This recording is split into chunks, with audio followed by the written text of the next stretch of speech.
Kene whahoko atu ai ngahi ngāui kou whai, pai toki aha whehui, pai toki whahoko mahi osiko ia. Thank you very much, Prime Minister. It's a pleasure to be here with you this morning.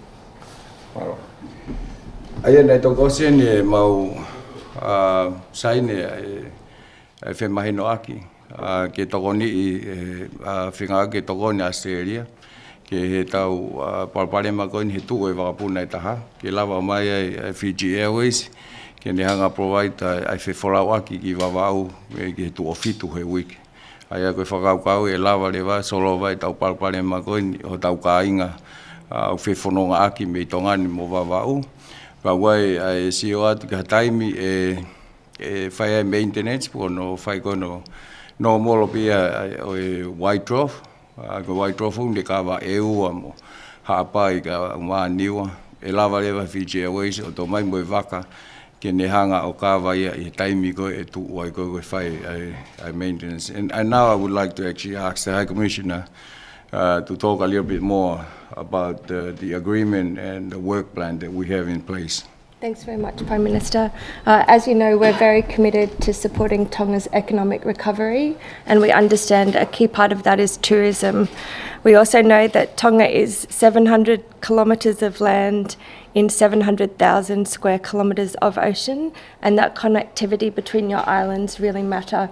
So when the government came to see us about helping in the short term with connectivity between Tongatapu and Vavau, we've immediately responded. And we've got Fiji Airways coming in to provide assistance between now and June. But in the meantime, we will also work with you and with LOLOTONGA to ensure that there are long-term sustainable solutions to your aviation sector. Ai ka tu e tani miko a rea pau te nau tokoni mai ki he LOLOTONGA alo au ki suni o tauni. Ai ko whawhufua ko taime o sea hono ngahi ko ne sāpa. He taim tatau pe whai sio ko ngaha ko nauraka nei, White Dwarf o pai whimau ke whai ko ne annual maintenance, pe to lawa mau maha waka I taha ke whai aki ai ko kawa ko ni ko hinga ia ke ua iaha tau beha u PALEMIA whakapaanga ko ngā kai lawa o whai puna aki ko ni mei Tonga ki wawau, pa ko taim ko ia whetonge White Dwarf ki Tonga ki hapai e ua moniwa. Ni taim tatau pe whai pe mo ngau e taha ko hono ai hono wakai ai fleet, ko hono review e fleet ko ne LOLOTONGA ko sio ai ko sio loloa ia ko e nia ko ngā pe ko mea hoko e tainimi ka ulere pe mo ngau e taha o whai sio ki au loloa ka wai pe ko hai wakapuna ton tau ngau e aki ko hai la sio ki he pe ko hai ai founga e whakalere wakapuna au ko wakapuna pe po ki ai facility I mara e wakapuna. Ai koe whi stati a koe arupe ia. Ka koe ni koe whi ngau e whakawawawe ko ngā koe PALEMIA hoko I tainimi. Ke lawa solo vai ke tokon ke whulawaki koe ni atonga. We're just talking about the short term and the mid-long term fleet review. That will be something that will be ongoing. That's right. While we actually have something in place for the short term problems that we have. That's right, Prime Minister. So, would you like to talk about the other stuff, or we? I guess just to say that we're very pleased to have our head of the Office of the Pacific here with us, and the conversations with you yesterday and ongoing today are very important to us. We are very committed to this bilateral relationship. We know that Tonga's had a very difficult couple of years, and most of those challenges are entirely out of your control and beyond any cause that you could have managed yourselves. We've got the tsunami, the volcanic eruption, and the global pandemic with COVID-19, and we know how important these years are going to be to your recovery. And we are very committed, as we were in the response to the disaster, to stay with you during these years for your economic recovery.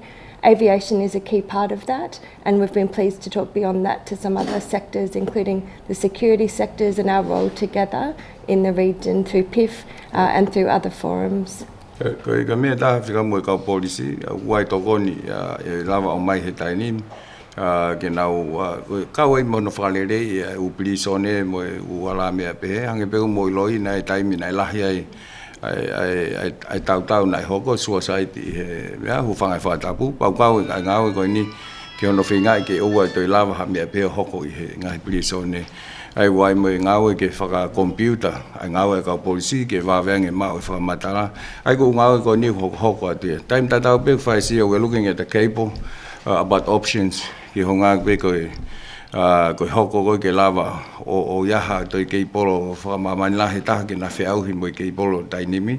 Mo time tatau pēk ke lava toi ki more robust, ki ngā ke lava o matuaki ka te ahme hoko ke polo taha, lava pēk ke polo taha. O lele. Ai ko whanki tā noa koe ni o maho inga o pito e whawhawhua ki e peleri pe ko me tau ni e tau mai waka koe ke hoko e tau local keipolo. Keipolo kondi hapai mo wawau. Pa toi rewa e toi fui alu koe ha fui international o e taha. Hangi ko alumi wawau. Ko hinga pe ke toi lava lere yang mo lava matuaki he tau system whetūtaki ha mea e ala hoko he kahau. So I just mentioned the discussion on the cable and the project with police about computerizing and also about doing some work on the cell to actually make it hang-proof and all that. Thank you, Prime Minister. We understand that these are your top priorities in those sectors, critical infrastructure and in policing, and we're looking forward to getting behind your agenda in both of those areas. Now I would like to open up the floor for any questions. Whether it's the High Commissioner or myself, this will be a good time. We only got like 10 to 15 minutes.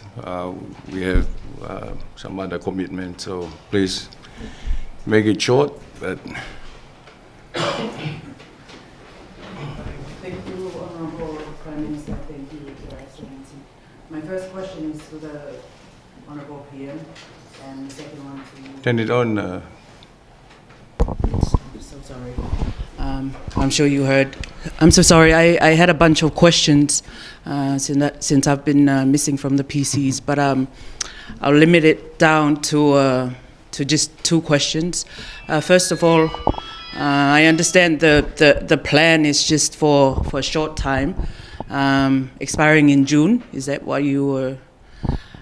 Is there a longer term plan in place? And we had just received yesterday information from David Tapalu, Real Tonga Airlines owner, and the information is that he's willing, he's ready to stand in and take up on assisting the industry. Is that something the government is looking into? And the second question. Do I ask the second question? I'll answer the first one and then you can continue with the follow-up. Yes, we have a few interests, not just David Aparu, but there are other interests too on actually providing services. And that's something that we are currently evaluating, the technical and the financial feasibility of it. But at the same time, we need to act now so that we can service the Vava'u. So it's ongoing. There's a fleet review and we're looking at all this proposal that's coming in. That will be part of the mid to long-term plan or pathway for Lulutai. But the agreement we're talking about is more or less about addressing the issues now while we look at what they're offering. Okay, so I understand that's the short-term plan. The other matter is that there's a valid concern over the integrity and the the competency of leadership in the Lulutai, given that this CEO is somebody that was criminalized from the courts and unseated from Parliament. Is that something that you're looking into? And I think that leads me to my second question. We very much appreciate Australia's assistance in everything and the airlines industry. My question is, does the integrity and the competency of the Lulutai Airlines something that Australia should be concerned over? And because the way I see it, we continue to be spoon-fed, and you're supporting, with all due respect, that kind of leadership. Thank you. Well, with regards to management of Lulutai, and I think it was answered a few times over the radio over the last couple of days. When the report came out, it was something that we need to address on the plane. It was sent to the manufacturer. Manufacturer came back the next day, say, crown the plane. We crowned the plane. There was no delay or anything like that for us to actually get as many passengers over. No, whenever we got the notification from the manufacturers, we ground the plane immediately. And that's why we're having these issues, because we didn't prepare for the grounding. In terms of suitability of management, we go through the legal procedures. We ask the Civil Aviation Division, go through their due diligence, fit for purpose, all that stuff. And that's part of their legal requirements. And we've done that. I mean, they went through an interview. There were a few shortlisted candidates. So we got legal advice. Everything was done above, and it was, we have confidence in the process that actually got us to where we are now. And in terms of how we go about grounding the plane, I just explained it that, we had the timeline of when we got notified, we send it to the manufacturer. When they recommend that we ground the plane, we ground it immediately. Thank you. Thank you very much, Prime Minister. I have to start by saying I think airlines across the world are having a really difficult time as we come back online after having been grounded because of COVID, and Lulutai is no exception to that. We're also having struggles in Australia, and we're seeing it across the world. So I think this is a normal part of what's happening in this sector. It's not new for us to be working with Tonga in aviation and with Lulutai. We've been working together for some months now. So this is the next challenge. But in sectors like this, there will be ongoing challenges. And I commend the Prime Minister and the government for putting safety first. And I think it's essential that we continue to do that, and then we manage the consequences of that. And if that means that we come behind you to support over this period to move, as you move toward more sustainability in your sector, then that's something we're more than willing to do. We know that there's going to be economic recovery challenges across the board, and in Tonga, because of your geography, aviation is critical to that. So we are very pleased to be standing behind you over this period. Ai was ma madole ko ti ko fetu taki e na ma mai ko lipoti avike manufacturer ta ne ko ha mo sio ki ko na fok me be ta mai ko ki ta ke ground ni va puna pe ta fa puna panai ta fa le na ka ke ma do be hey ta ki time ta we ke ta ka fetu mai ta ko pa si no, it was done immediately ko hinga pe ko safety issue kon ta ta no ko ya so there is a timeline I hope go even I got for mali because we only got 5 more minutes. My question for Her High Commissioner and also the Prime Minister, the agreement is set from now to June. Is that a date that we're looking that Lulutai will have the fleet up and running, or a reason for now to June? Well, we are giving it like 4 months for the shop to be fixed, so and that's why we have a June deadline. Hopefully by then we'll say Sapa, but I'll focus now get Sapa. Yes.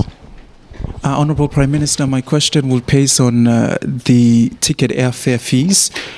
Through this collaboration with Australia, I'm just wondering if the ticket air fees will be much more cheaper or there will be slight changes. And my second question is, I understand there were long delays and there were stranded passengers from the outer islands. How is Lulutai coping with the stranded passengers? Is there any way that through this collaboration there will be any compensation? The fares stays the same because we have to cover the cost of it's called sector by sector cost, which is the current operating cost every day. So Lulutai has to cover that from the tickets, and whatever above that, Lulutai has that money.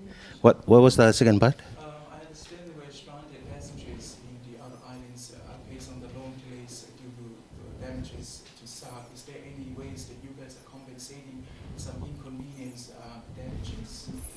Well, I think they have their own home to go back to when you get stranded at the airport.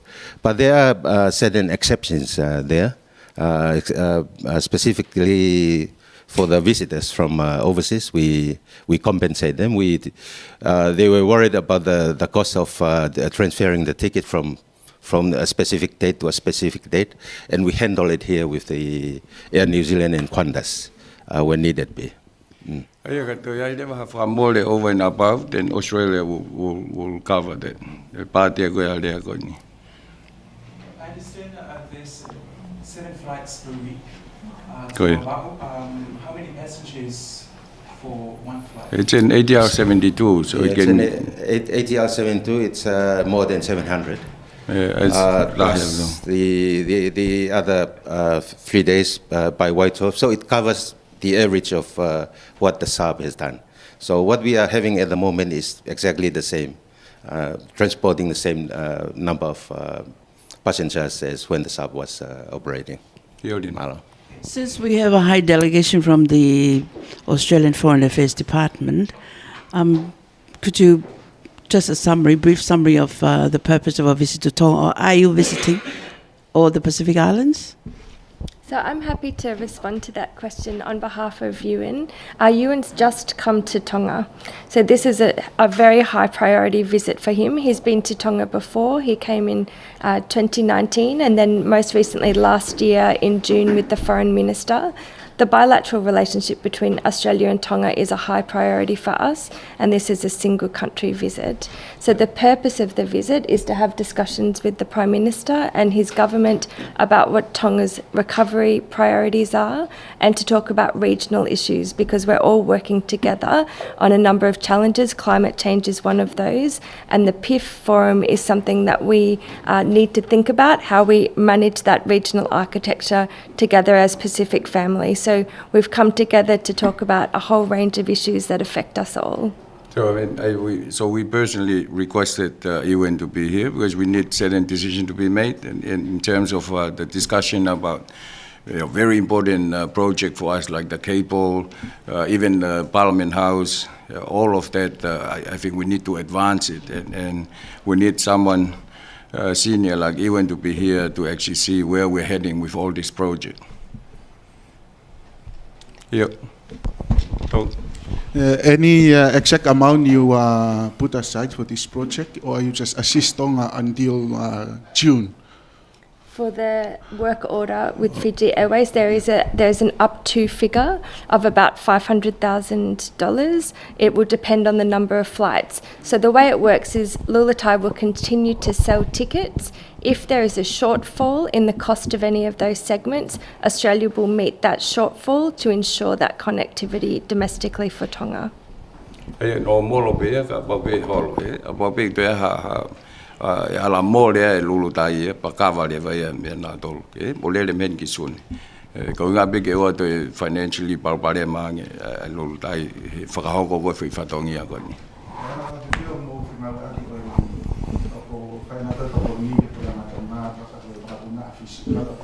ai o le be foke nga we ko ai ka puna ko agreement fi ya pa pa le wa wa ha ki ha to be ha mole e to ka le vai na to tonge na to no molo be tuke apa ya ki holo whaka Westabolo.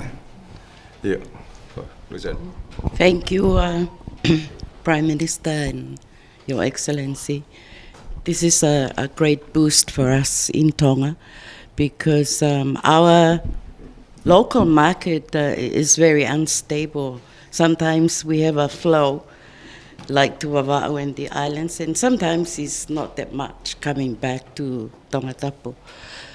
But I'm so glad they sort out the problem on the airplanes, because some of our fellow travelers, we started blaming the government like they are the engineers of the Lulutai. But today, it's a great boost. Even the people in the tourism industry, because they sort of lost hope. Where are we going to go from here? But this is great to me. And not only that, but like the guy over there talking about the airfares, because it keeps escalating to a point that we can't afford it, but then everybody has to go. But is this program, is it you have the local or the international company helping us in this way in aviation from Australia?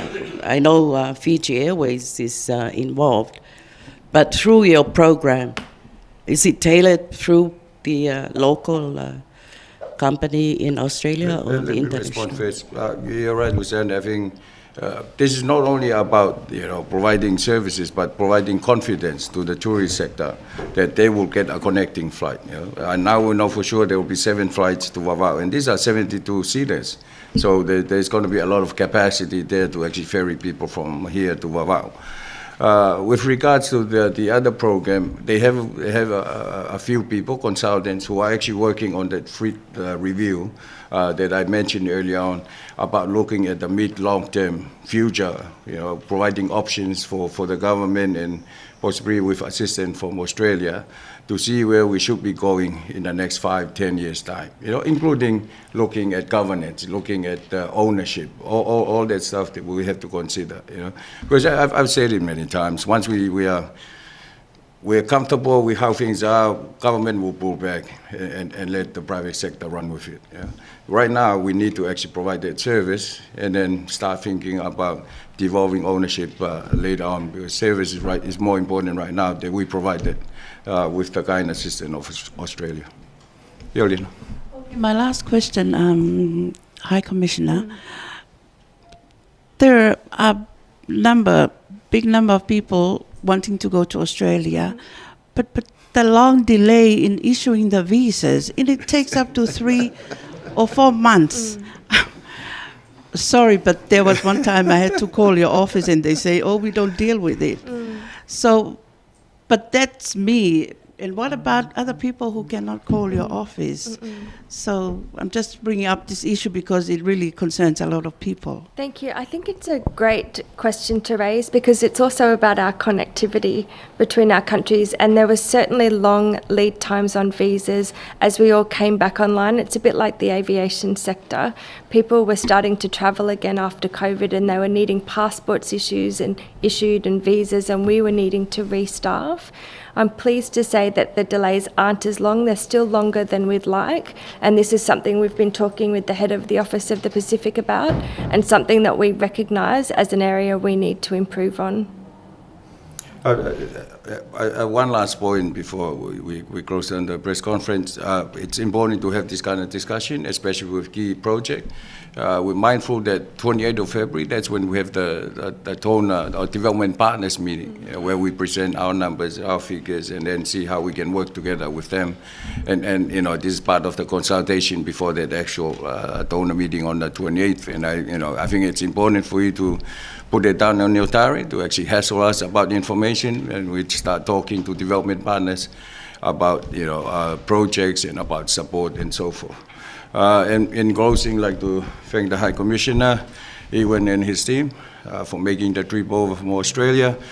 Fully appreciate the quick action, especially to address the issues that we had with the airline, especially connecting to Vavao, while talking about the mid-long-term plan for Lulutai.